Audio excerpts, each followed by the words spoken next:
Hello everyone, I'm back. तो पढ़ते हैं क्लास 10 मैथमेटिक्स के चैप्टर 6 ट्रायंगल्स का अगला पार्ट जो कि है part number 7. I welcome you all for the part 7. Hello बच्चा पार्टी, कैसे हैं आप? मैं हूं आपकी प्रॉब्लम सॉल्वर रुचिका और आज के इस सेशन में हम पढ़ने वाले हैं ट्रायंगल्स की सिमिलैरिटी का नेक्स्ट क्राइटेरियन जो कि है थ्योरम 6.5 और इसका शॉर्ट नेम है यहां पर SAS, जहां पर SAS का मतलब है साइड एंगल साइड. इसको स्टार्ट करने से पहले डिस्कस करते हैं. प्रीवियस सेशन में हम सिमिलैरिटी के दो क्राइटेरिया पढ़ चुके हैं. वो थे ट्रिपल ए या फिर डबल ए और जो दूसरा था वो था ट्रिपल एस. इनके बेसिस पे हमने कुछ एग्जाम्पल्स सॉल्व किए और एक्सरसाइज 6.3 के क्वेश्चंस भी सॉल्व किए. आज हम सिमिलैरिटी के क्राइटेरिया को कंप्लीट करने वाले हैं जिससे हमारी एक्सरसाइज का कोई भी क्वेश्चन इनके कॉम्बिनेशन से सॉल्व हो सकता है. तो जो यहाँ पे नए लर्नर्स आए हैं उन्हें करना होगा स्लेडो को सब्सक्राइब एंड प्रेस करना होगा बेल आइकन ताकि नोटिफिकेशंस आप तक टाइम टू टाइम मिलती रहे. और नए लर्नर्स के साथ साथ पुराने लर्नर्स भी इस सेशन को करेंगे लाइक एंड शेयर ताकि मैक्सिमम स्टूडेंट्स हमारे चैनल का बेनिफिट ले पाए. क्योंकि हमारे चैनल में सिर्फ रुचिका मैम ही नहीं, सिर्फ मैथ्स ही नहीं, बाकी और भी मेंटर्स हैं फॉर डिफरेंट सब्जेक्ट्स जो लेकर आएंगे इंटरैक्टिव सेशन जिससे आपके डाउट जो हैं वो अच्छे से क्लियर हो पाएंगे. अगर आप लोगों को मेरे पुराने सेशंस देखने हैं तो प्रेस करना होगा आई बटन. तो चलिए स्टार्ट करते हैं अपनी नेक्स्ट थ्योरम जो कि है 6.5 थ्योरम SAS और स्टार्ट करते हैं इसका प्रूफ. और पहले देखते हैं ऑब्वियसली इसकी स्टेटमेंट. तो स्टेटमेंट आप देखो, if one angle of a triangle is equal to one angle of the other triangle and the sides including these angles are proportional. मतलब साफ है, दो ट्रायंगल्स हैं हमारे पास, इन दोनों ट्रायंगल्स की एक एक एंगल इक्वल है और इन दोनों एंगल्स के इंक्लूडेड साइड्स प्रोपोर्शनल है. ये इंक्लूडेड साइड्स क्या होती है एक बार फिगर बना के हम देखते हैं. और अगर ऐसा हो जाता है एक एंगल और दो साइड्स प्रोपोर्शन SAS ए बीच में है, इंक्लूडेड है, तो अगर ऐसा हो जाता है तो इससे दोनों ट्रायंगल्स हमारे सिमिलर होगी. तो पहले क्या करते हैं, हम दो ट्रायंगल्स को ड्रॉ करते हैं. ठीक है, तो सबसे पहले ये मेरी ट्रायंगल फर्स्ट आ चुकी है.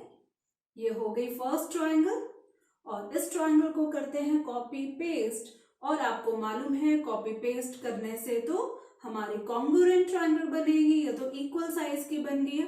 कोई बात नहीं, इसको हम थोड़ा सा इंक्रीज कर देते हैं.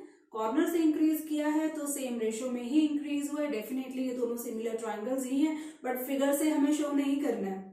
फिगर तो रफली हम ड्रॉ करते हैं. एग्जाम में तो आप कौन सा स्केल लेके उसको मेजर करके ड्रॉ करेंगे, आप तो रफली ड्रॉ करेंगे. लेकिन हम स्टेटमेंट से इसको प्रूव करेंगे कि दोनों ट्रायंगल्स सिमिलर है या नहीं है. तो इस क्वेश्चन में दो ट्रायंगल्स की बात हो रही है, स्टेटमेंट में दो ट्रायंगल्स की बात हो रही है, तो फिर नाम रखते हैं अपना फेवरेट वाला. फर्स्ट ट्रायंगल मैंने वही अपनी फेवरेट ले ली ABC, आप अपनी फेवरेट ले सकते हैं. और सेकेंड ले ली DEF.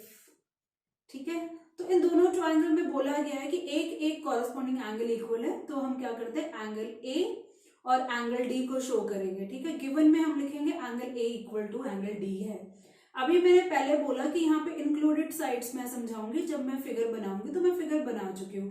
तो इंक्लूडेड साइड्स का मतलब ये होता है वो साइड्स जो इन दोनों एंगल्स को इंक्लूड करें.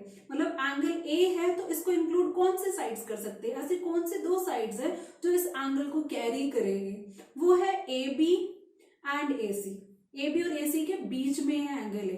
सिमिलरली एंगल D की बात करें तो एंगल D कौन से दो साइड्स के बीच में है, वो है DE एंड DF. तो इसका मतलब होता है इंक्लूडेड. तो अगर A एंड एंगल D की क्वालिटी ली है तो कौन सी साइड्स लेनी होगी, AB AC DE DF. ठीक है, तो इसके अकॉर्डिंगली फिगर बना ली है, स्टेटमेंट भी हमने समझ ली है. अगर ऐसा होता है तो दोनों ट्रायंगल्स को सिमिलर प्रूव करना है. तो गिवन लिखते हैं, टू ट्रायंगल्स हैं, ABC ट्रायंगल है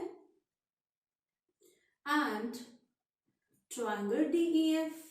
ठीक है, और इन दोनों ट्रायंगल्स में एक तो एक एक एंगल ले लिया, अपनी मर्जी से ले सकते हैं, हमने angle A equal to angle D ले लिया, इंक्लूडेड साइड्स ए बी लिया तो डी ई ले लेते हैं upon equal to A C, A B और ए सी का एंगल जो दोनों साइड्स हैं ए बी एंड ए सी, वो एंगल डी को वो एंगल ए को इंक्लूड कर रही है, तो D E and D F किसको इंक्लूड करेगी, एंगल डी को, तो A B by D E लिखा तो ए सी बाई क्या लिखेंगे, डी एफ लिखेंगे।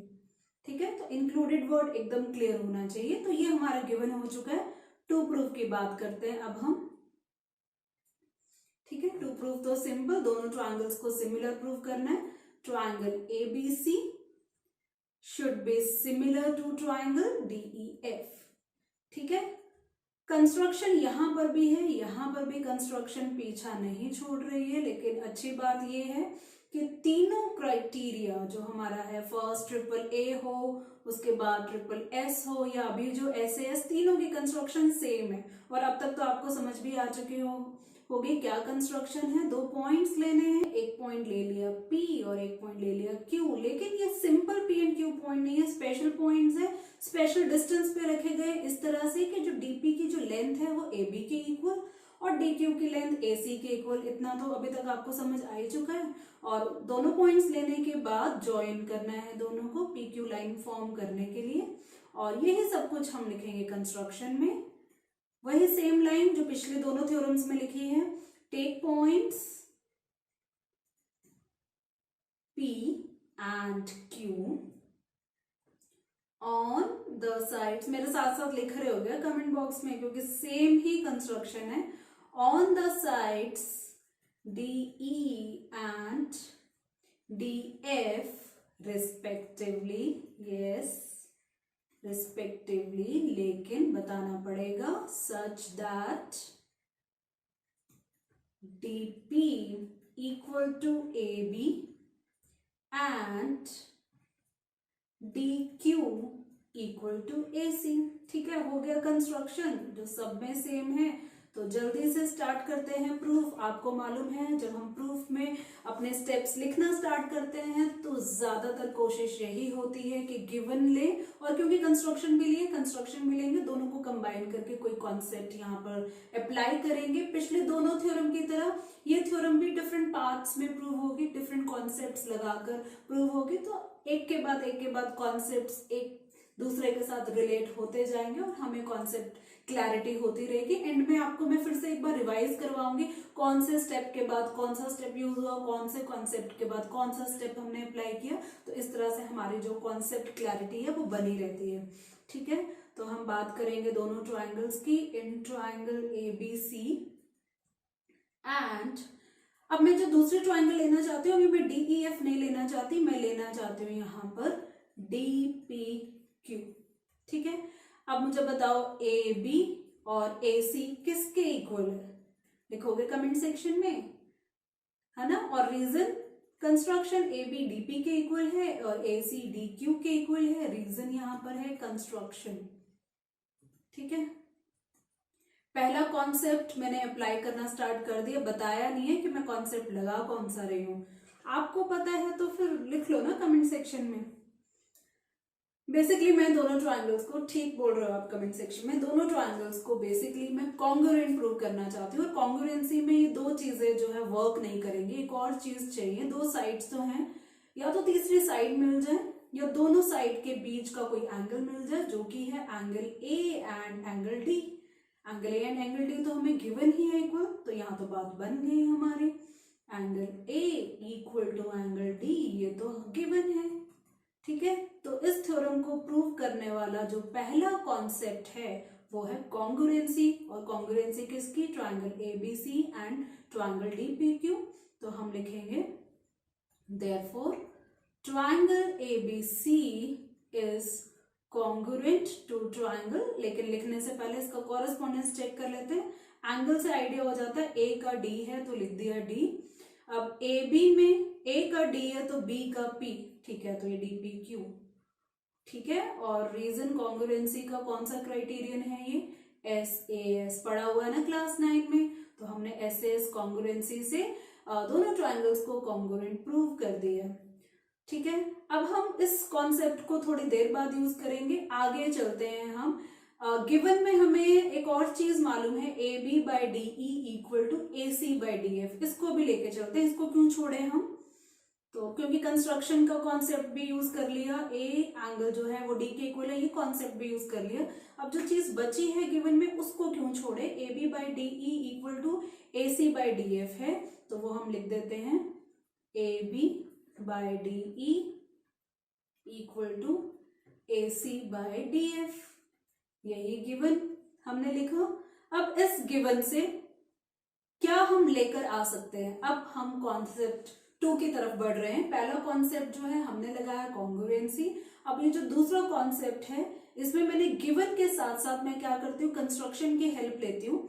ए बी जो है कंस्ट्रक्शन में डीपी के इक्वल है, तो ए बी को रिप्लेस करते हैं डीपी से, डीई एज इट इज, और ए सी को डी क्यू से रिप्लेस कर देते हैं, D Q by D F. Idea तो लग ही गया आपको, लग गया तो कमेंट सेक्शन में लिखो, मैं यहां नहीं बताने वाली हूं, ठीक है, बता दिया आपने। तो यहाँ पे D P by D E, D P by D E equal to D Q by D F है। कितना अच्छा होता अगर D P by D E की जगह पीई मिलता और D Q by D F की जगह क्यू एफ मिलता। आप समझ चुके हैं, कॉम्पोनेंटो डिविडेंडो करना है और अप्लाई करनी है थ्योरम कन्वर्ज ऑफ बीपीटी। यही है हमारा नेक्स्ट कॉन्सेप्ट आफ्टर कॉन्ग्रुएंसी। पहले लगा कॉन्ग्रुएंसी, उसके बाद हम लगाएंगे converse of basic proportionality theorem. लेकिन उससे पहले ये थोड़ा सा चेंजेस हमें लाने पड़ते हैं, वो कॉम्पोनेंटो डिविडेंडो वाला कॉन्सेप्ट। डीई को छोटा करना है तो डीई को पहले ऊपर ले आते हैं रेसिप्रोकल से, DE by D P equal to D F by D Q. Dividendo मतलब कि माइनस करना है, -1 D F by D Q -1। ये पुराना कॉन्सेप्ट पिछले पार्ट्स में हमने डिस्कस किया है, और पिछले पार्ट को अगर आपने चेक करना है, वो सेशंस देखने हैं, तो आई बटन प्रेस करना होगा वहां पर। तो यहाँ पर हम ले लेते हैं एलसीएम। एलसीएम के बाद हमें मिलेगा DE minus D P by D P equal to D F minus D Q by D Q. कैसे आया भाई, एलसीएम से आया। अब डीई माइनस डी पी क्या है, डीई माइनस डी पी है पीई, तो लिखते हैं पीई, लिख दिया PE by D P equal to D F minus D Q. क्या है, D F minus D Q है क्यू एफ, तो यहाँ पे लिखते हैं हम Q F by D Q. कर देते हैं reciprocal, D P by PE equal to D Q by Q F. Same से स्टेप्स हैं, रिपीट ही कर रहे हैं सारे थ्योरम्स में। और क्यों, क्योंकि हमें यहाँ पर अप्लाई करनी है कन्वर्ज ऑफ बीपीटी। जब DP by PE equal to D Q by Q F होता है, फिगर में देखें, DP by PE equal to D Q by Q F होता है, तो ऐसे करने से ये जो लाइन है पी क्यू वो ई एफ के साथ पैरेलल हो जाती है। ऐसा क्यों, ऐसा कन्वर्ज ऑफ बीपीटी से। तो हम लिखेंगे this implies that P Q is parallel to, देखिए कौन सी लाइन है, P Q parallel to E F. ये लिख दिया हमने ई एफ, और रीजन लिखेंगे हमारा second concept converge of BPT. पहले लगा कॉन्ग्रुएंसी, अब लगा कन्वर्ज ऑफ बीपीटी। और हमने ऐसा क्यों किया, ये जो पैरेलल लाइंस आती है ना, ये जो पैरेलल लाइंस आती हैं, आपको पता ही है, जब पैरेलल लाइंस आती है, जब कन्वर्ज ऑफ बीपीटी लगता है ना, उसके पीछे पीछे एक और कॉन्सेप्ट आ ही जाता है। पिछले थ्योरम्स में भी आया, जब हमने सीबीपीटी लगाया, कन्वर्ज ऑफ बीपीटी लगाया, लाइंस को पैरेलल किया, तो उनके पीछे पीछे कॉरेस्पॉन्डिंग एंगल्स का कॉन्सेप्ट आया। बेसिकली हमें ये एंगल्स को इक्वल प्रूव करना था, तभी हम ये कॉन्सेप्ट लगाते हैं, ठीक है। तो इसका ये मतलब हुआ angle P equal to E and angle Q equal to angle F, जिसका रीजन है कॉरेस्पॉन्डिंग एंगल्स। तो लिखेंगे therefore angle P equal to angle E and angle Q equal to angle F। PE के इक्वल QF के equal, अब figure में भी देख लेते हैं, PE के इक्वल QF के इक्वल, ठीक है। रीजन जरूर लिखेंगे, रीजन क्या है, रीजन है, लिखो कमेंट बॉक्स में, corresponding angles of parallel lines, कौन सी पैरेलल लाइंस, जो अभी हमने प्रूव की, P Q and E F. ठीक है, अब इसके पीछे पीछे एक और कॉन्सेप्ट, पहला कॉन्सेप्ट कन्वर्स ऑफ बीपीटी, नहीं पहला कॉन्सेप्ट कन्वर्स ऑफ बीपीटी नहीं है इस बार, उससे पहले भी एक और कॉन्सेप्ट है। उससे पहले कौन सा लगाया, कॉन्ग्रुएंसी ऑफ ट्रायंगल्स लगाया, कॉन्ग्रुएंसी ऑफ ट्रायंगल्स के बाद कन्वर्स ऑफ बीपीटी लगाया, कन्वर्स ऑफ बीपीटी के बाद हमने कौन सा कॉन्सेप्ट, यही कॉरस्पॉन्डिंग एंगल्स। और कॉरस्पॉन्डिंग एंगल से क्या होगा, इससे क्या होगा, ये जो ट्रायंगल है डीपीक्यू और जो ट्रायंगल है डीईएफ, ये सिमिलर हो जाएंगी दोनों। क्यों, क्योंकि दो एंगल्स तो दिखा चुके हैं, तीसरा एंगल भी बोल सकते हैं कॉमन एंगल, बट दो एंगल से काम चल रहा है। तो यहां पर हम बोलेंगे this implies that triangle D P Q is similar to triangle D E F, और क्राइटेरियन जो यहाँ पे लगा, जो कॉन्सेप्ट लगा, वो है डबल ए। अब आप सोचोगे मैम तो लगता है आज मजाक के मूड में है, डीपीक्यू को डीईएफ से सिमिलर कर रहे हैं, हमें तो एबीसी को डीईएफ के सिमिलर प्रूव करना है। अरे टेंशन मत लो, पहुंच चुके हैं, हाथ ही निकल गया, फिर से पूछ रह गया यहाँ पर। तो बेसिकली क्या हो रहा है, हमने एबीसी, ये जो ट्राइंगल है ना यहाँ पर, ये जो एबीसी ट्राइंगल है, इसको हमने डीपीक्यू के साथ कॉन्ग्रुएंट प्रूव किया है। डीपीक्यू डीईएफ के साथ सिमिलर है। आपको मालूम है जब दो ट्रायंगल्स कॉन्ग्रुएंट होती हैं तो वो सिमिलर भी होती हैं, लेकिन ऐसा जरूरी नहीं है कि दो ट्रायंगल सिमिलर हो तो कॉन्ग्रुएंट हो। ये वन वे ट्रैफिक है, कॉन्ग्रुएंसी से सिमिलैरिटी में जा सकते हैं, सिमिलैरिटी से कॉन्ग्रुएंसी में नहीं जा सकते। माइंड में ये आप अप्लाई करना कि जितने भी आपके कॉन्ग्रुएंट फिगर्स हैं वो सिमिलर फिगर्स भी माने जाते हैं, बट ऐसा जरूरी नहीं है कि सारे सिमिलर फिगर्स कॉन्ग्रुएंट फिगर्स हों। तो यहाँ पर मैं ये कहना चाहती हूँ, जो ऊपर हमने कॉन्ग्रुएंसी शो की ना, triangle ABC and triangle DPQ की कॉन्ग्रुएंसी, इसको इक्वेशन 1 ले लेते हैं। ठीक है, और ये जो अभी हमें मिला DPQ similar to triangle DEF, इसको इक्वेशन 2 ले लेते हैं। तो इसका ये मतलब हुआ बाय इक्वेशंस में यहाँ इक्वल की जगह ये साइन है, सिमिलर साइन या congruent sign, by equations 1 and 2 हम ये बोल सकते हैं triangle ABC is similar to triangle DEF. देखो यही तो प्रूव करना है, हाथ ही निकला था ना, ये एक छोटी सी लाइन रह गई थी, और यहां पर हम लिखने वाले हैं हेंस प्रूव्ड। है ना इजी। एक बार कॉन्सेप्ट को रिवाइज करते हैं, बड़ी बड़ी थ्योरम्स हैं तो आपसे ये सारे थ्योरम्स के कॉन्सेप्ट मिक्स नहीं होने चाहिए, तो इसलिए मैं लास्ट में एक बार जरूर रिवाइज करवाती हूँ। स्टेटमेंट से गिवन टू प्रूफ तो आप इजीली फाइंड कर सकते हैं, कंस्ट्रक्शन भी आपको अच्छे से समझ में आ गई है। अब कॉन्सेप्ट की बात करें तो सबसे पहला जो कॉन्सेप्ट है हमने लगाया कॉन्ग्रुएंसी का। ठीक है, यहाँ पर हमने कॉन्ग्रुएंसी का कॉन्सेप्ट लगाया। कॉन्ग्रुएंसी के बाद हम कन्वर्स ऑफ बीपीटी में गए, और इसके लिए आपको मालूम है ये सारा कॉम्पोनेंट और डिविडेंडो वाला काम करना होता है। ये सेकंड कॉन्सेप्ट, और जहाँ कन्वर्स ऑफ बीपीटी लगता है वहाँ कॉरस्पॉन्डिंग एंगल्स का कॉन्सेप्ट साथ में ही चलता है।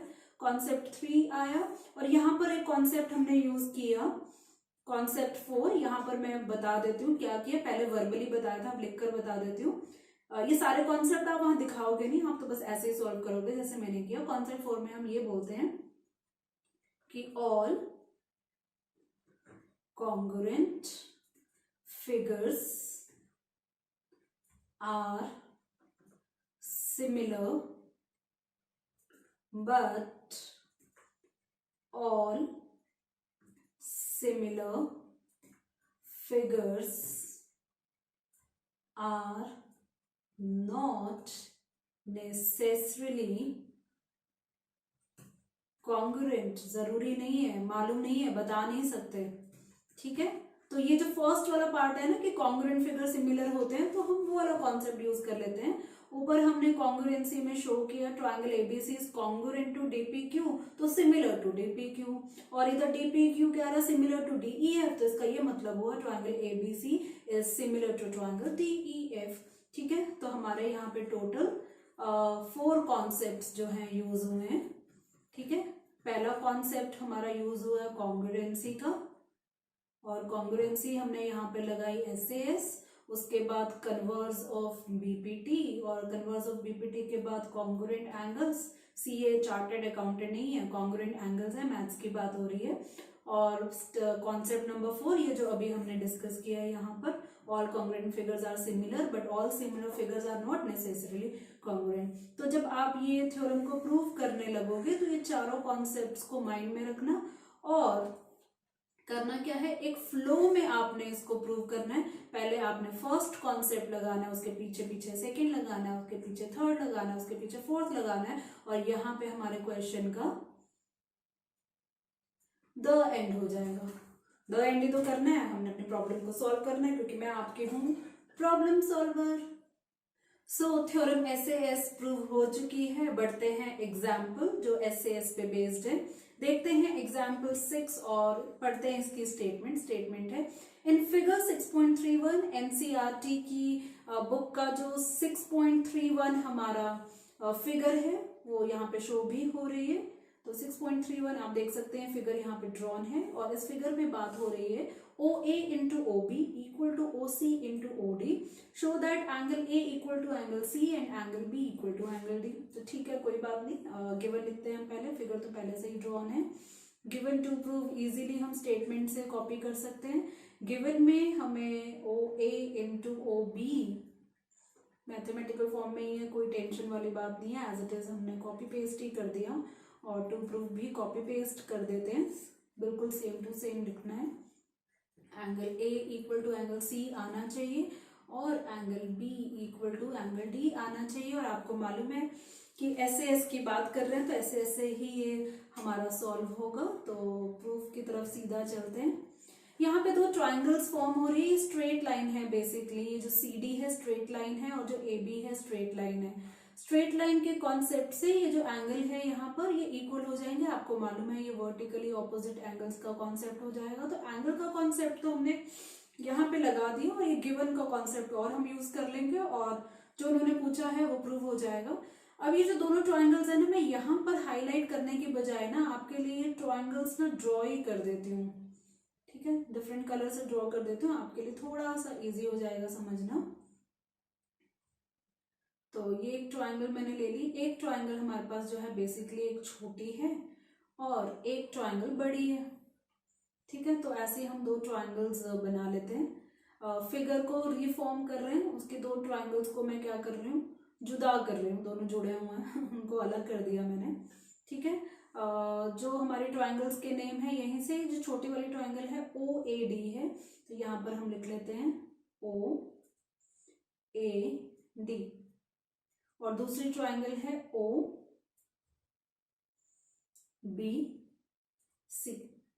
ठीक है। अब थोड़ी क्लैरिटी अच्छे से हो जाएगी हमारी। और ये जो एंगल O दोनों साइड इक्वल थे, ये हम यहाँ शो कर देते हैं, और इसका रीजन रहेगा वर्टिकली ऑपोजिट एंगल्स। दोनों ट्राइंगल्स ले लेते हैं, हम लिखेंगे इन ट्राइंगल, पहले वाली ट्राइंगल OAD। आप चाहे मेन फिगर में देखो या जो न्यूली ड्रॉन फिगर्स है यहाँ देखो, एग्जाम में भी आप ऐसे बना सकते हो। अगर आपको ऐसे क्लैरिटी चाहिए, नहीं भी बनाओगे मेन फिगर से भी काम चलेगा। In triangle OAD and triangle OBC, ठीक है। पहले हम ये एंगल्स की बात कर लेते हैं। एंगल O जो बनेगा वो बनेगा AOD, is it equal to angle BOC। Reason हम लिख देंगे यहाँ पर, बिकॉज साइन के साथ वर्टिकली ऑपोजिट एंगल्स, ठीक है। ये हो गया, कॉन्सेप्ट लगा दिया। अब गिवन लेते हैं OA into OB equal to OC into OD, ठीक है। अब इससे क्या करते हैं, हम रेशो लेने की कोशिश करते हैं। OA अपॉन ट्रांसपोज करते हैं, तो OA के साथ क्या होना चाहिए, OC। OD तो नहीं हो सकता, सेम ट्राइंगल थी, OC होना चाहिए। OC एंड OD से कौन सी स्लाइड को लेकर आते हैं, OC को ले आते हैं, ठीक है। तो यहाँ पे जो OA वाली लाइन है, ये किसके साथ कॉरेस्पॉन्डेंस कर दी हमने, OC के साथ। इक्वल टू OD को वहीं रहने देते हैं, और ये जो OB इधर से ट्रांसपोज होके नीचे, ठीक है। तो ये जो हमारी OD वाली लाइन है वो OB के साथ का कॉरेस्पॉन्डेंस आ जाएगा, मतलब फ्लिप हो जाएगी ट्राइंगल। तो अब देखो ये दोनों साइड्स जो है OA OC का जो रेशियो है वो OD OB के इक्वल है, और ये दोनों के बीच में ही एंगल बन रहा है, इंक्लूडेड एंगल बन रहा है। तो लग गया ना यहाँ पर देखो एस, देखो ऊपर ही लिख दिया मैंने, SAS, समझ आ रहा है? हटा देते हैं ट्राइंगल्स लिखने के लिए। तो इस तरह से SAS बना, तो हम लिख सकते हैं this implies that triangle OAD is similar to triangle. अब कॉरेस्पॉन्डेंस का ध्यान रखना, O के साथ तो O ही रहेगा क्योंकि एंगल O का कॉरेस्पॉन्डेंस O है। अब यहाँ पे बात करें OA एंड OD, तो A का कॉरेस्पॉन्डेंस D है, सॉरी OA अपॉन OC इस तरह से लेंगे तो A का कॉरेस्पॉन्डेंस C है, तो A सेकंड में है तो C सेकंड में होगा, तो OC बचा कौन सा, D का कॉरेस्पॉन्डेंस B है, D लास्ट में तो B लास्ट में, ठीक है। तो triangle OAD is similar to triangle OCB, इस चीज का आप हमेशा ध्यान रखना, कॉरेस्पॉन्डेंस का हमेशा ध्यान रखना। तो हमें प्रूव करना है एंगल AC के इक्वल होना चाहिए और एंगल B D के इक्वल होना चाहिए। तो सिमिलैरिटी में क्या होता है, अगर SAS का कॉन्सेप्ट लगाया तो बचे हुई चीजें जो हैं वो इक्वल हो जाएगी। अगर एंगल की बात है, अगर साइड्स की बात है तो सेम रेशियो में हो जाएगी। यहाँ सिमिलैरिटी हमने प्रूव की है तो रीजन लिखना जरूरी है, रीजन नहीं लिखोगे मार्क्स कट सकते हैं। रीजन रहेगा SAS सिमिलैरिटी। तो ये देखो A हमारा सेकंड पोजीशन पे है, C हमारा सेकंड पोजीशन में है, तो लिख सकते हैं therefore angle A equal to angle C, और जो B है लास्ट पोजीशन में है, D लास्ट पोजीशन में है, तो हम लिख सकते हैं angle B equal to angle D। Reason कभी नहीं भूलना आपने, रीजन रहेगा corresponding yes parts of similar triangles, ठीक है। और अब क्या लिखें लास्ट में, हमारे मैथ्स के वो दो प्यारे से अक्षर थ्योरम्स के लिए, हेंस प्रूव्ड। सो अब एग्जाम्पल के बाद देखते हैं एक्सरसाइज 6.3 और उसका क्वेश्चन वन को हम तीसरी बार लेकर आए हैं और वहां पे डिफरेंट पार्ट्स को स्टडी करेंगे। पहले हमने स्टडी किया AAA के लिए, उसके बाद स्टडी किया SSS के लिए, और अब स्टडी करेंगे SAS। तो जितने भी फिगर्स हैं वैसे तो जो बची हुई हैं वही पिक करनी है, लेकिन हमें अगर स्मार्टली देखा जाए तो हम यहाँ पर वो फिगर्स पिक करेंगे जहां पे दो हमारी साइड्स मेंशन होगी और एक एंगल होगा, तो उसके हिसाब से बनेगा fourth part and fifth part. तो देखते हैं फोर्थ पार्ट में दो ट्राइंगल्स हैं MNL और PQR, दो साइड्स भी हैं एंगल भी है, दो साइड्स भी है एंगल भी है। तो देखते हैं state which pairs of triangle in figure 6.34 are similar, दोनों को चेक करना है, कंपेयर करना है क्या वो सिमिलर हो पाते हैं या नहीं हो पाते। सिमिलर हो पाती है तो क्राइटेरियन मेंशन करना है और सिंबॉलिक फॉर्म में लिखना है। तो हम स्टार्ट करते हैं, पहले लिखेंगे इन फोर्थ पार्ट स्टार्ट कर रही हूं पहले, in triangle MNL and triangle PQR। यहाँ पे तो किसी भी फॉर्म में ट्राइंगल लिख सकते हैं, कोई कॉरेस्पॉन्डेंस चेक नहीं होता। अब थोड़ा स्मार्टली चेक करते हैं। देखो पहले दो साइड्स के बीच में 70 डिग्री है, दो साइड्स के बीच में 70 डिग्री है, तो इंक्लूडेड वाला जो कॉन्सेप्ट है वो यहाँ बिल्कुल अप्लाई हो रहा है, तो वो लिख देते हैं। एंड वो इक्वल भी है, इक्वल भी होना चाहिए, इंक्लूडेड भी होना चाहिए, जो दो साइड्स गिवन उनके बीच में होना जरूरी है। Angle M equal to angle Q equal to 70 degree, एक कंडीशन फुलफिल होगी। अब जो नेक्स्ट कंडीशन है इंक्लूड वाली वो भी फुलफिल होगी। अब थर्ड कंडीशन ये है कि जो दो साइड्स हैं जो इन एंगल्स को इंक्लूड करेंगे उनका जो रेशियो है वो सेम होना चाहिए। तो अगर हम ले लेते हैं MN लिया तो MN जो है वो ML से छोटा है, तो 6 और 10 में से 6 छोटा है ना, तो ये हो जाएगा PQ। MN कितना है 2.5 है और PQ कितना है 6 है, तो ये बनेगा 25/60।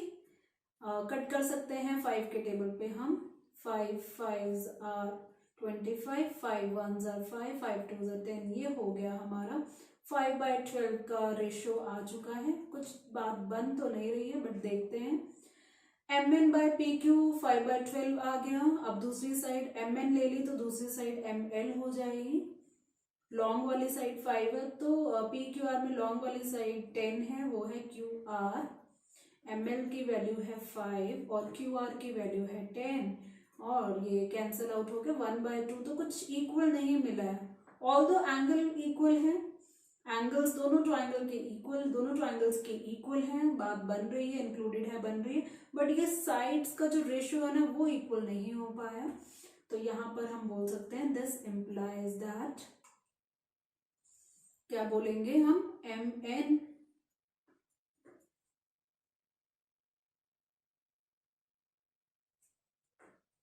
N by P Q not equal to M L by Q R. तो दोनों ट्राइंगल सिमिलर नहीं होंगे, therefore triangles are not similar. ठीक है, तो हम कुछ क्राइटेरियन भी नहीं बता पाएंगे और ये भी नहीं बता पाएंगे कि उनकी सिंबॉलिक फॉर्म क्या है। तो इसी तरीके से हम जो नेक्स्ट पार्ट है वो भी सॉल्व करते हैं, चेक करते हैं कि ये दोनों ट्राइंगल्स भी सिमिलर है या नहीं, एस लगता है या नहीं है, दो साइड्स एक एंगल तो है, एक बार देखते हैं लगेगा या नहीं। अगर फिगर्स की बात करें, ट्राइंगल्स की बात करें, एक ट्राइंगल एबीसी है, एक ट्राइंगल डीईएफ है, बट प्रॉब्लम यहाँ पहले से ही आ गई है। ये जो 80 डिग्री एंगल है ना, वो ट्राइंगल एबीसी में एंगल ए है और ट्राइंगल डीईएफ में एंगल एफ है। तो एंगल ए और एंगल एफ तो इक्वल हो गए, लेकिन जब एस का जो कॉन्सेप्ट है क्राइटेरियन का जब अप्लाई होता है तो उस एंगल को दो साइड्स के बीच में होना जरूरी है, वो दो साइड्स जिनकी वैल्यू मेंशन्ड है। बट यहाँ पर ए बी और बी सी मेंशन्ड है, इसका बीच वाला एंगल बी जो है वो मेंशन नहीं है, तो बात यहीं पे खत्म हो जाती है। हम तो प्रूफ कर ही नहीं पाएंगे, जो इन्फॉर्मेशन है वो सफिशिएंट नहीं है, एंगल बी इन्हें हमें देना चाहिए था। ठीक है, तो यहाँ पे तो दोनों ट्राइंगल सिमिलर नहीं है, तो सीधा सीधा आंसर लिख देते हैं इसका। तो सिंस एंगल बी नहीं बोलेंगे, यहाँ पर एंगल ए बोलेंगे। ठीक है, एंगल ए दिया हुआ जो कि ए बी और बी सी का इंक्लूडेड नहीं है। Since angle A is not included by AB and BC, तो हम बोल सकते हैं this implies that triangles, same message जो पहले लिखा है, ट्राइंगल्स आर नॉट सिमिलर। ठीक है, तो एस को कोई भी सिमिलरिटी यहाँ पर नहीं मिल पाई है। जो क्वेश्चन 1 है, चलो फाइनली हमने क्वेश्चन 1 तो कंप्लीट किया 3 सेशंस में ही क्यों ना सही, लेकिन हमारा क्वेश्चन 1 यहाँ पर कंप्लीट हो चुका है। पहले हमने इसका 1/3 पार्ट पढ़ा था ट्रिपल ए के लिए, फिर अगला 1/3 पार्ट पढ़ा था हमने ट्रिपल एस के लिए, अब रिमेनिंग 1/3 पार्ट हमने पढ़ा है एस के लिए। सारे पार्ट सब सॉल्व हो चुके हैं 6.3 के क्वेश्चन 1 के। ठीक है, बढ़ते हैं हम एस पे अप्लाई होने वाला कौन सा क्वेश्चन, ये है क्वेश्चन 4। यहाँ पर एस का कॉन्सेप्ट जो है अप्लाई होने वाला है। एक बार स्टेटमेंट पढ़ते हैं। स्टेटमेंट यहाँ पर है इन फिगर 6.36, ये एनसीईआरटी के 6.36 फिगर यहाँ पे शो हो रही है। रेशियो गिवन है QR/QS इक्वल टू QT/PR, साथ के साथ ये एंगल 1 और 2 मार्क्ड है, तो ये एंगल भी हमें, ये दोनों एंगल्स इक्वल गिवन है। Show that triangle PQS is similar to triangle TQR।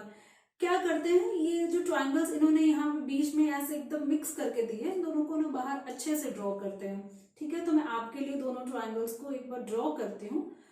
2 triangles मैं यहाँ पे ड्रॉ करूंगी और दोनों ट्राइंगल्स को सिमिलर प्रूव करना है।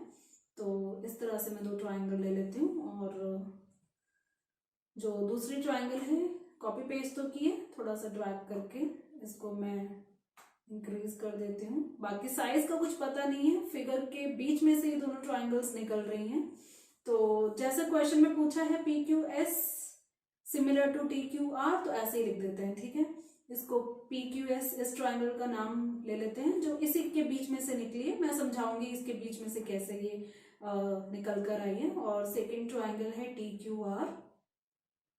ठीक है, शो करना है, गिवन एंड टू प्रूफ भी लिख ही लेते हैं यहाँ पर। ये सिर्फ हमारे अंडरस्टैंडिंग के लिए बनाइए, अगर आप ना भी चाहो तो ना भी बनाओ। ठीक है, तो गिवन है ट्राइंगल्स में QR/QS इक्वल टू QT/PR, साथ के साथ एंगल 1 इक्वल टू एंगल 2। ठीक है, टू प्रूफ की बात करें, शो करना है, कुछ प्रूफ करना है। टू प्रूफ की बात करें तो 2 ट्राइंगल्स हैं, उनको सिमिलर प्रूफ करना है। ट्राइंगल PQS हमें सिमिलर प्रूफ करना है ट्राइंगल TQR के। कोई कंस्ट्रक्शन नहीं है, सीधा सीधा यहाँ पर प्रूफ है। प्रूफ में मैं सबसे पहले क्या करूंगी, कंप्लीट ट्रायंगल को लेना चाहती हूँ, तो उसके बाद ये दो छोटे ट्रायंगल्स कैसे निकले वो बाद में बताते हैं। पहले कंप्लीट ट्रायंगल लेते हैं। कंप्लीट ट्रायंगल नहीं लेते, सिर्फ पी क्यू आर लेना चाहती हूँ मैं। सिर्फ पी क्यू आर पे अगर हम फोकस डालें तो ये हमारे देखो पी क्यू आर, सिर्फ ये वाले ट्रायंगल पे हम अगर फोकस करें तो इस तरह से, तो यहाँ पर एंगल 1 ये है और एंगल 2 ये है, ये दोनों इक्वल है, ठीक है। तो हम लिखेंगे in triangle P Q R angle 1 equal to angle 2। मालूम है ऐसा क्यों किया है, बताओगे कॉन्सेप्ट कमेंट बॉक्स में। किसी ट्रायंगल में इस तरह से दो बेस एंगल्स इक्वल होते हैं, रीजन लिख देते हैं, गिवन है ये, तो ऐसा होने से क्या होता है, लिखा आपने कमेंट सेक्शन में। अगर दो एंगल्स बेस एंगल्स इक्वल होते हैं तो उनकी ऑपोजिट साइड्स इक्वल हो जाती है। एंगल 1 की ऑपोजिट साइड पी आर है, ठीक है, और एंगल 2 की ऑपोजिट साइड पी क्यू है। रीजन लिख देंगे, लिखो मेरे साथ कमेंट बॉक्स में, equal sides opposite of equal angles, ये वो साइड्स हैं जो ऑपोजिट एंगल्स के इक्वल है। इसको हम आगे जाके यूज करने वाले हैं, तो हम इसको ले लेते हैं इक्वेशन 1, ठीक है। अब हम जो गिवन है उसको भी तो लेंगे ना, एक तो एंगल 1 इक्वल टू 2 ले लिया, अब कुछ रेशो के फॉर्म में गिवन है Q R upon Q S equal to Q T upon P R, ठीक है। अब अगर देखा जाए, अभी ट्रायंगल्स देखते हैं। ये एक ट्रायंगल है पी क्यू एस, ये देखो पी क्यू एस, ये छोटी ट्रायंगल है पी क्यू एस, इसको बाहर ले लिया, और टी क्यू आर एक कंप्लीट ट्रायंगल है। अगर देखा जाए ना, छोटे वाली ट्रायंगल पी क्यू एस और बड़े वाली ट्रायंगल टी क्यू आर, तो दोनों में ही क्यू एंगल कॉमन है। कॉमन होने से ये दोनों एंगल्स तो इक्वल हो गए, तो मतलब एंगल इक्वल हो गए। अगर एंगल इक्वल है, आपको मालूम है एस का कॉन्सेप्ट लगाना है, तो क्यू पी क्यू एस इसको इंक्लूड कर रहे हैं इस एंगल को, same Q T Q are यहां पर एंगल क्यू को इंक्लूड कर रहे हैं। तो हमारा जो साइड्स का रेशियो है ना, वो Q P Q S Q T and Q R की फॉर्म में होना चाहिए, कुछ कुछ ऐसा है। तो देखते हैं जो हमें गिवन है क्या वो रिक्वायर्ड है, क्या हमें क्यू आर चाहिए, क्या हमें क्यू आर चाहिए, यस हमें चाहिए। क्या हमें क्यू एस चाहिए, यस हमें क्यू एस चाहिए। क्या हमें क्यू टी चाहिए, क्या हमें क्यू टी चाहिए, बिल्कुल चाहिए। क्या हमें पी आर चाहिए, पी आर तो नहीं है, पी आर तो है ही नहीं है, तो हमें ये पी आर नहीं चाहिए। तो पी आर नहीं चाहिए तो क्या हुआ, इक्वेशन 1 में पी आर की जगह तो पी क्यू लिख सकते हैं, और वैसे भी पी आर की जगह पी क्यू ही चाहिए। तो बस आपको समझ आ चुका है करना क्या है। ये जो हमें गिवन था, इस गिवन को हम रिप्लेस करते हैं। हम लिखेंगे Q R by Q S equal to Q T, और पी आर की जगह पी क्यू लिख देंगे। पी क्यू कहाँ से आया, फ्रॉम इक्वेशन 1, ठीक है। अब जो साइड्स हैं ये सेम रेशो में आ चुकी हैं, बीच का एंगल भी हम शो कर देते हैं। Also angle Q R by Q S, Q R by Q S, पहले टी क्यू आर ट्राइंगल लिया तो पहले ये वाला हम एंगल लेंगे T Q R equal to, अब इस वाले ट्राइंगल का एंगल क्यू बनेगा एंगल पी क्यू एस, और ये इक्वल क्यों है, क्योंकि वो क्यू एंगल तो कॉमन ही है मेन फिगर में, तो हम यहां पर लिख देंगे रीजन कॉमन, ठीक है। तो बस हो गया हमारा एस अप्लाई।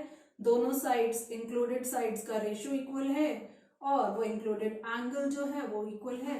जो साइड्स हैं जिसको इंक्लूड कर रही हैं वो एंगल इक्वल है, तो हम लिख सकते हैं therefore triangle T Q R is similar to triangle. अब देखो हमारा कौन सा एंगल इक्वल था, क्यू, तो क्यू की जगह तो क्यू आ जाएगा। साइड्स की बात करें क्यू आर क्यू एस, इन दोनों में क्यू कॉमन है, तो यहाँ पर, यहाँ तो कुछ नहीं देख सकते, यहाँ देख सकते हैं, यहाँ क्यू कॉमन है, यहाँ क्यू कॉमन है, तो क्यू आ गया।